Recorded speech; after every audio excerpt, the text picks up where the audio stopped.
네, 이제 저 2교시입니다. 강점 지향 이론, 생태체계 이론을 살펴봤죠.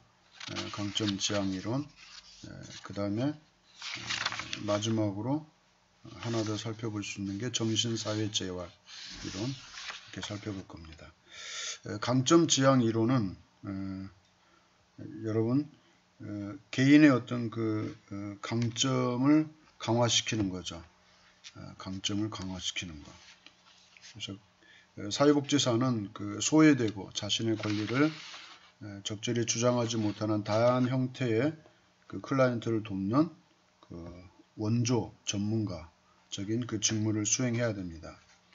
그래서 클라이언트의 그 사회적 기능과 그 향상을 목적으로 또 클라이언트의 존엄성과 그 독특성, 또 능력과 잠재력 이런 것들을 강화시키는 것이 이제 전문적 실천의 중요한 요소고, 또 이것을 강화시키는 것이 이제 그 사회복지 실천가가 해야 할 일이죠. 그래서 클라이언트의 그 존엄성과 독특성, 클라이언트의 개인적 능력, 잠재력을 최대한 강화시키는 것. 이것이 바로 강점 지향 이론의 목적입니다. 그래서 이제 클라이언트의 그 어떤 병리적 요소보다는 긍정적 측면에서 강점을 강조하고 그 다음에 실천을 통해서 극대화시키는 것, 이것이 강점 지향 이론이 지향하는 관점입니다. 그래서 사회복지의 오랜 그 전통의 이제 하나인 것이죠. 그래서 여러분은 이러한 강점 이론에 대해서 계속해서 지금 살펴보도록 하겠습니다. 이제 그렇다면 첫 번째 이제 개념, 강점 지향 이론의 이제 관점에서 그 개념을 우리가 살펴볼 필요가 있습니다. 이 강점을 이제 우리가 비교를 통해서도 한번은 이제 살펴볼 필요가 있죠. 강점 지향 이론은 생태체계 관점에 토대를 두고 있지만 이제 권한 부여 과정을 활용하는 거죠. 이건 뭐냐면 권한 부여라는 것은 스스로 역량을 강화시킬 수 있도록 돕는 역할이죠. 강점을 더 강화시키는데 초점을 두는 것이죠. 그러니까 생태체계 이론의 바탕에서 개인적인 능력이나 잠재력을 최대한 발휘할 수 있도록 권한을 부여하는 것. 이것을 임파워먼트라고 그러죠. 이것을 권한을 부여하는 그러한 그 이론이 바로 강점 이론입니다. 그러면 이제 우리가 이 강점 이론과 병리적 관점의 그 차이점, 이 두 가지를 비교하는 도표가 여러분이 가지고 있는 강의 안에 있습니다. 이제 대상에서 보는 두 가지 관점의 차이점을 보면은 병리적 관점은 그 대상의 증상에 대한 사례, 거기에 관점을 두는 거죠. 그런데 강점 지향은 독특성을 가진 인격체로 보는 거예요. 그러니까 증상을 가진 자나 독특한 어떤 인격체로서의 특징을 갖고 있느냐. 여기에 이제 포커스를 두기 때문에 차이가 있죠. 병리적은 증상에만, 강점 그 지향형에는 그 사람이 그 인격적으로 어떠한 특징을 갖고 있는지 그걸 보는 거죠. 여기에 이제 차이가 있는 것입니다. 이제 치료적 관점에서는 병리적 관점은 문제를 중심으로 문제가 무엇인지 그걸 치료하는데 중점을 둡니다. 그런데 강점 지향적인 관점은 가능성 중심으로 클라이언트를 보기 때문에 전혀 다른 거죠. 이쪽 이제 뭐 개인의 진술, 아동기 상처, 치료 요소. 이제 치료 요소를 비교하면 실천가에 고안된 치료 계획으로 치료의 이제 주 목적이 있는데, 강점 지향적 관점은 개인, 가족, 지역사회를 참여시키는 겁니다. 그래서 치료자 혼자 계획을 세우는 게 아니죠. 여기에 차이가 있는 겁니다. 그 다음에 치료자 관점, 개인적 발전에서 비교할 수 있고, 변화 자원에서 비교할 수 있는 거죠. 변화시킬 수 있는 자원의 관점에서 본 병리적인 것은 변화를 위한 자원은 전문가의 지식과 기술입니다. 그러니까 병리적 관점에서는 전문가의 지식과 기술만이 클라이언트를 변화시킬 수 있다 이렇게 보는데, 강점 지향적 관점에서 치료의 자원은 개인, 가족, 지역사회, 장점, 능력, 적응 기술의 지원, 이렇게 이제 다양하죠. 그러니까 생태학적 관점에 있는 모든 자원들을 다 동원하는 거죠. 그래서 강점 지향 이론이 병리적 관점보다는 더 우수하다는 것을 여기서 우리는 알 수 있습니다. 나머지는 여러분이 도표에서 비교하면서 살펴보실 필요가 있습니다.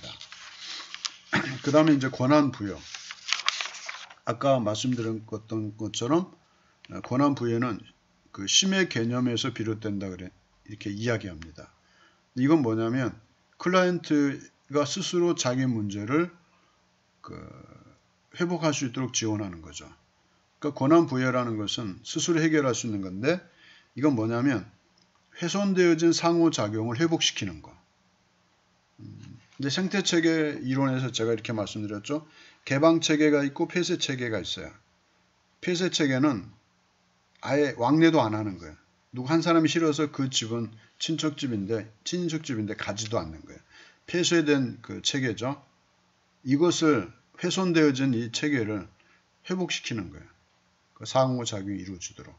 이게 권한 부여예요. 그러니까 스스로 자기가 문제가 원인이 무엇인지, 또 해결은 어떻게 해야 되는지 이걸 스스로 깨닫고 자기 스스로 문제를 해결하기 위한 노력과 그 다음에 이 모든 권한을 위임하는 거죠. 스스로 해야 된다는 거.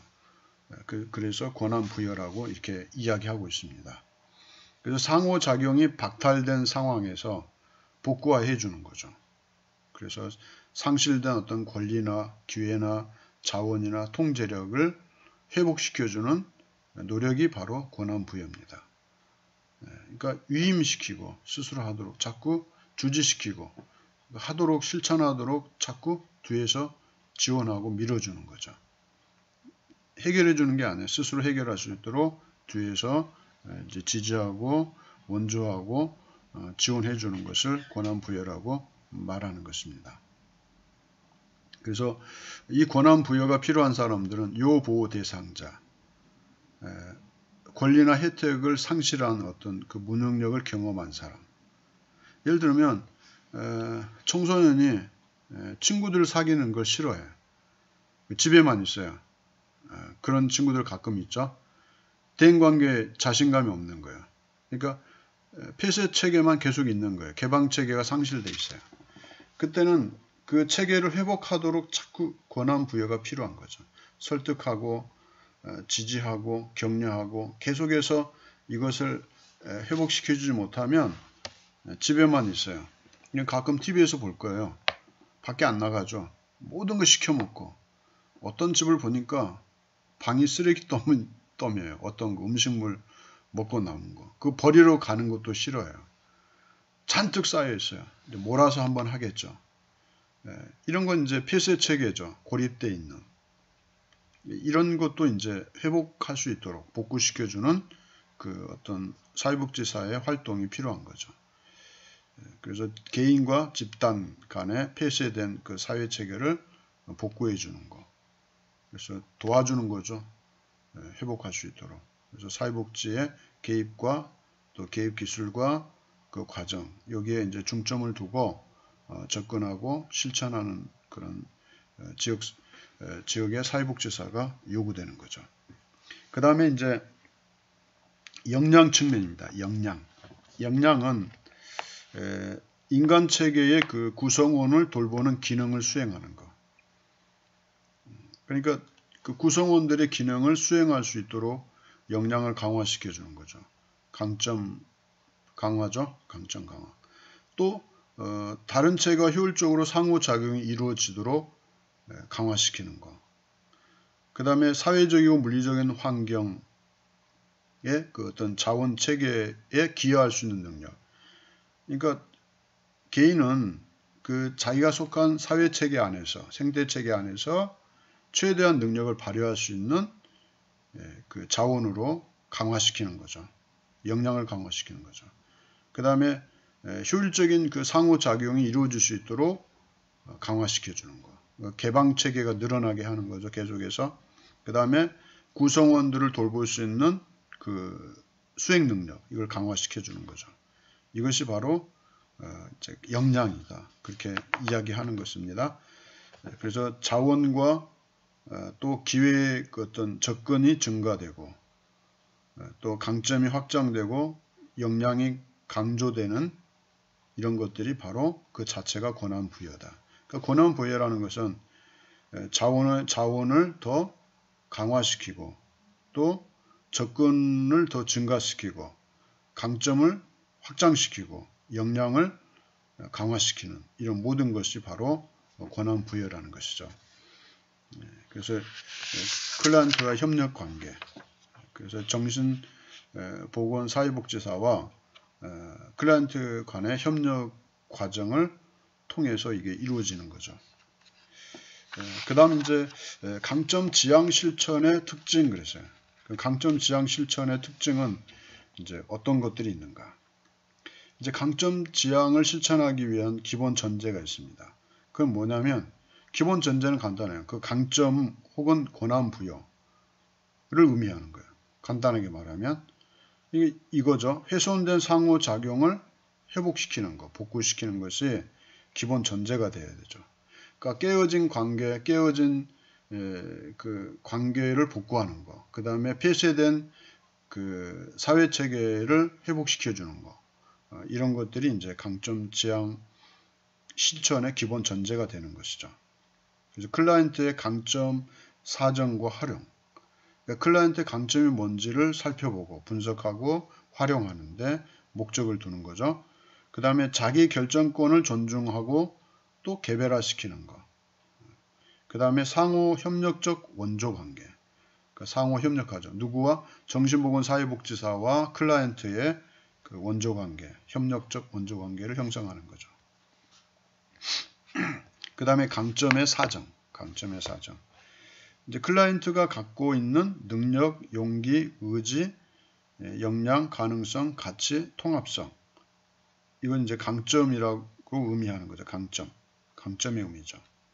그래서 사회복지사가 효과적 사정을 할 때 이제 고려해야 될 지침은 이제 무엇인가 이렇게 이야기할 때 몇 가지 제시되고 있죠. 여러분 책에 8가지. 이렇게 보면은 경청. 그 다음에 클라이언트를 신뢰하는 거. 세 번째는 클라이언트 욕구가 뭔지를 밝히는 거. 그 다음에 강점을 찾아내는 거. 그렇죠? 개인과 환경적 강점이 뭔지를 찾아내는 것.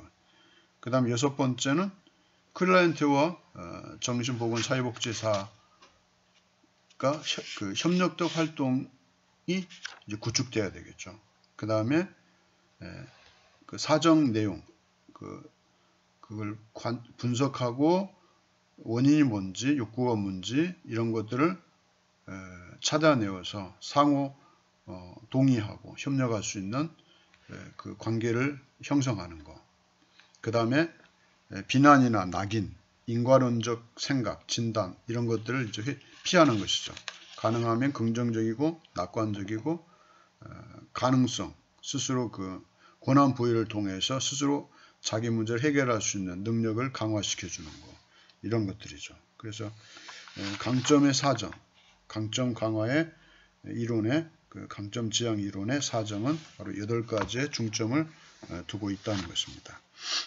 그 다음에 이제 클라이언트의 심리적 요소가 있는데 심리적 요소는 이제 인지적 차원에서, 감정적 차원에서, 동기적 차원에서, 어떤 대처 차원에서, 또 대인관계 차원에서 심의하고 분석하고 평가해야 됩니다.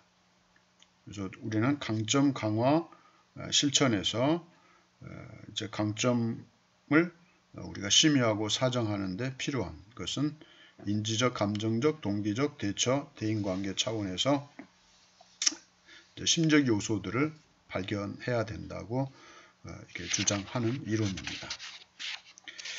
여러분 이제 그 교재에 있는 인지적 차원의 사정, 이거 반복하지만 중요합니다. 감정적 차원, 동기적 차원, 대처 차원, 대인관계 차원. 우리가 스스로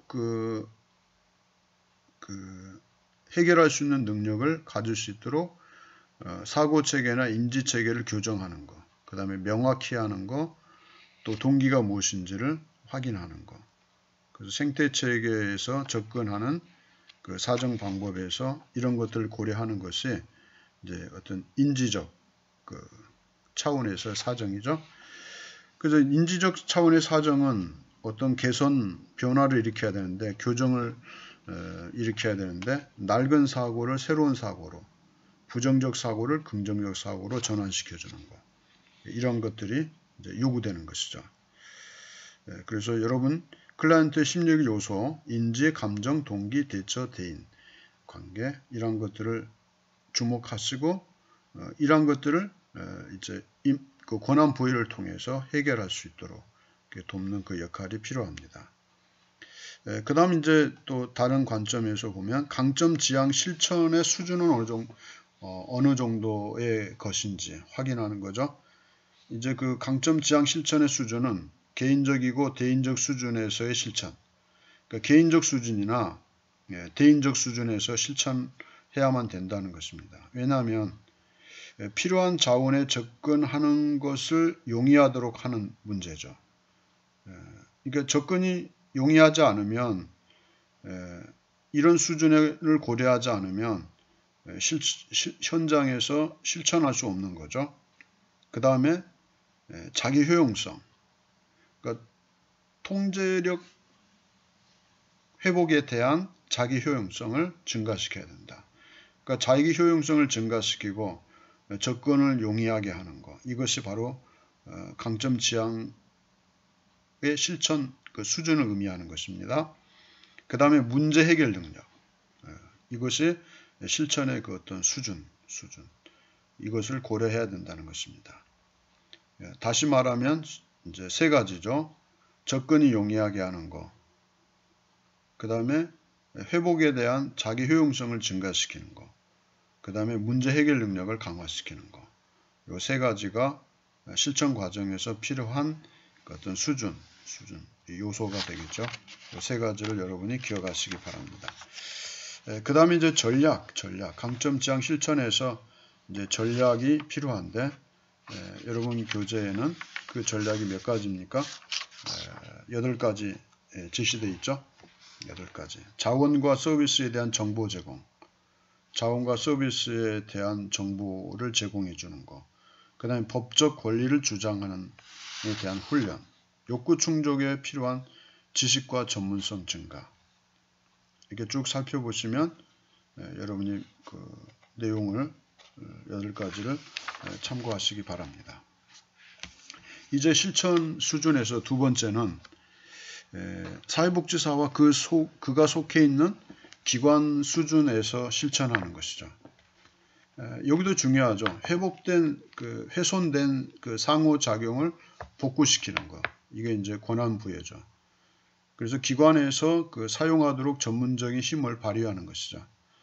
그러니까 실천 기술을 기관에서 사용할 수 있는 전문적인 힘을 발휘시켜 주는 것이 뭐냐? 바로 권한 부여에 기반을 두고 훼손된 상호작용을 복구시켜 주는데 최대한 영향력을 발휘하게 하는 것이 바로 기관 수준이다. 그러니까 기관에서 실천하는 과정에 기관이 가져야 될 강점 강화의 수준을 의미하는 거죠. 그 다음에 두 번째는 클라이언트의 서비스의 선택, 그 다음에 자유, 그 다음에 자원 동원의 기회를 극대화해야 되는 거죠. 이래야만 환경 변화가 가능하죠. 선택의 자유나 그 다음에 자원 동원의 기회를 극대화시키는 것은 누가 해야 되나? 기관에서 해야 되는 거죠. 환경을 조성해 주는 거죠.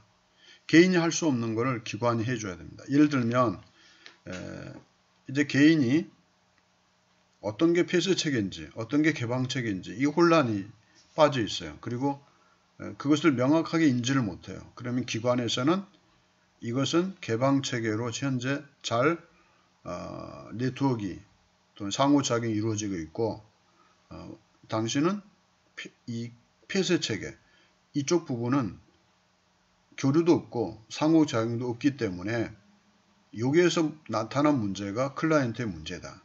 그래서 클라이언트가 심리적으로 건강하고 또 자신감을 가지고 사회생활을 할 수 있으려면 현재 단절되고 폐쇄된 이 관계를 개선하고 회복시켜야 된다는 사실을 주지시키고 설득하고 이해하고 스스로 할 수 있도록 개인의 능력을 강화시키고 문제 해결 능력도 강화시켜 주는 거. 이런 것들은 누가 해야 되냐? 기관이 해야 된다 그 이야기입니다. 그래서 이러한 것들을 통해서 기관의 그 실천 수준을 살펴보는 것입니다. 그러니까 기관이 해야 될 그 어떤 수준의 이야기죠. 실천 수준에 대한 이야기입니다. 그 다음에 이제 클라이언트를 대신해서 변호할 수 있도록 누구를 자원을 활용하는 거죠. 동료. 그 다음에 조직적인 어떤 힘을 증가시켜 주는 거.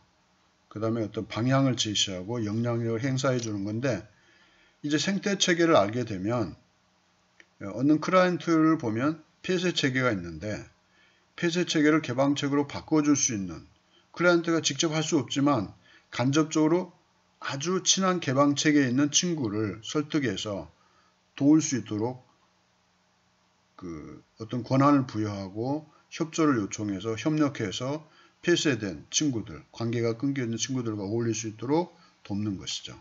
이런 것들을 계속해서 기관이 관심을 가지고 그 동료에게도 협조를 요청하고 방향을 제시하고 영향력을 미칠 수 있도록 개입해서 실천하는 것. 이것이 기관의 실천 수준을 의미하는 것입니다. 어디까지 해야 되는지를 알려주는 것이죠. 이것처럼 그 기관도 굉장히 중요하죠. 학교 선생님도 이제 이런 것들을 하실 수 있습니다. 왜냐하면 이제 어느 클라이언트, 어느 제자가 폐쇄된 어떤 상태에 있을 때 복구하려면 가까운 친구가 있을 텐데 그 친구의 협조를 통해서 폐쇄된 그 체계를 개방 체계로 이제 전환시키는 이런 모든 작업은 이제 가능한 것이죠. 또 형이나 또 이렇게 고모나 이런 분들도 하실 수 있는 거죠. 가정에서. 그러니까 다양한 그 자원들이 많이 있는 겁니다. 그러니까 강점 강화는 스스로 자기 문제를 해결할 수 있도록 돕는 것이기 때문에 우리는 정신보건 사회복지사가 주로 이런 일을 하지만 또 어떻게 보면 아주 근거리에 가까운 곳에 있는 어떤 사회복지사로서 전문적 지식을 갖춘 분들이 쉽게 접근하고 도와줄 수 있는 그 길도 우리가 놓쳐서는 안 될 것입니다. 그 다음에 이제 강점 지향 관점과 정신보건 사회복지 실천에서의 어떤 비교를 통해서 우리가 이것을 어떻게 유용하게 활용할 것인지 실천 과정에서 그러한 부분들을 살펴볼 것입니다. 이제 세 가지 유용성 세 가지를 봅니다. 인간은 약점이나 역기능 이런 것들을 장점이나 순기능으로 바꾸는 거죠. 변환시키는 거. 오히려 다른 또 대체 수단을 활용하는 거. 이것이 강점, 지향, 관점입니다. 인간은 약점을 갖고 있어요. 그런데 오히려 다른 강점을 더 강화시켜서 약점을 보완할 수 있고 역기능적인 것을 다른 순기능을 강화시켜서 역기능을 대체시키는 거. 이런 것들이 이제 중요하죠. 이것이 이제 유용성인 거죠. 그러니까 정신보건 사회복지 실천에서 유용성의 부분을 이렇게 살펴봅니다. 둘째는 강점, 지향, 관점은 많은 실천 이론 모델에 내재되어 있어요. 연관성을 다 갖고 있죠. 그래서 강점, 지향 이론은 사회복지 교과목에 거의 다뤄지지 않는 부분이 없죠. 실천 과정에서는. 실천 교과목에는 계속해서 반복해서 여러분이 공부하고 또 이제 경험했던 그런 이론일 겁니다.